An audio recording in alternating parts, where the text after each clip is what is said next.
With the iGrow800 controller, you can save log files, may it be history or events, as well as set up USB data logging.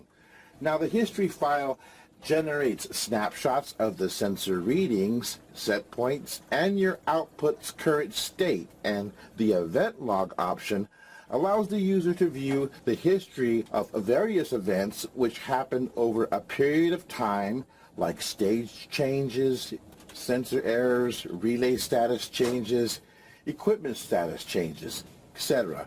Now, these files can be saved in Microsoft Excel spreadsheet format and are useful for reporting and documentation purposes.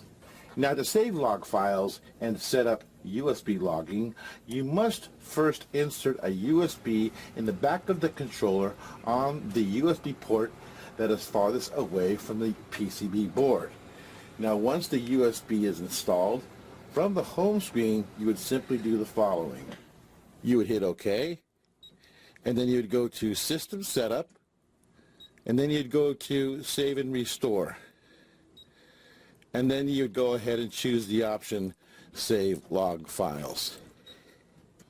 Now, to save your history file, you would simply press button number 1, Save History File, and you would save it as a CSV file to the USB.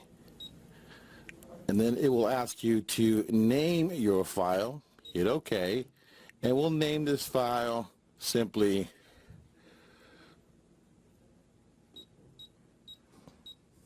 History.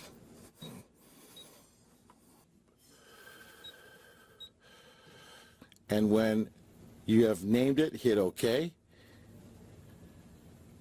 And then what will happen is you'll see a slight pause, and that's the controller generating and creating your history file for you.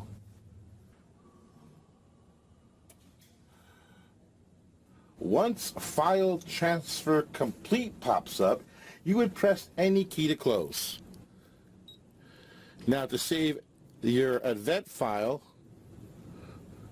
press button number 2 as a CSV to the USB, and you do the same. You would enter the name, and once you have entered your name and you get File Transfer Complete, you can then pull your history and event files from the controller and view them on your PC.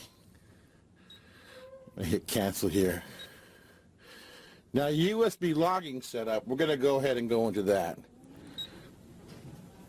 Button number 1 enables logging. So you would first have to change the state from disabled to enable.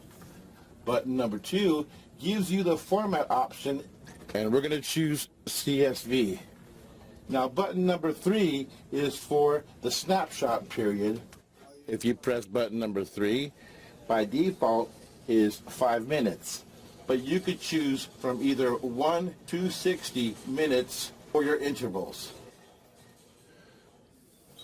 Note, if your controller is on the iGrow cloud, you could also save history from the cloud, as well as change the intervals of your USB data logging.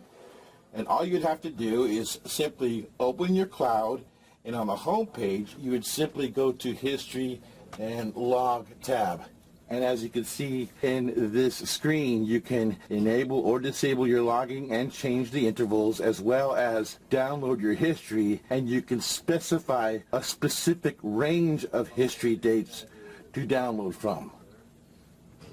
And that's our video in saving log files, history, and events, as well as setting up data logging with the iGrow800 controller.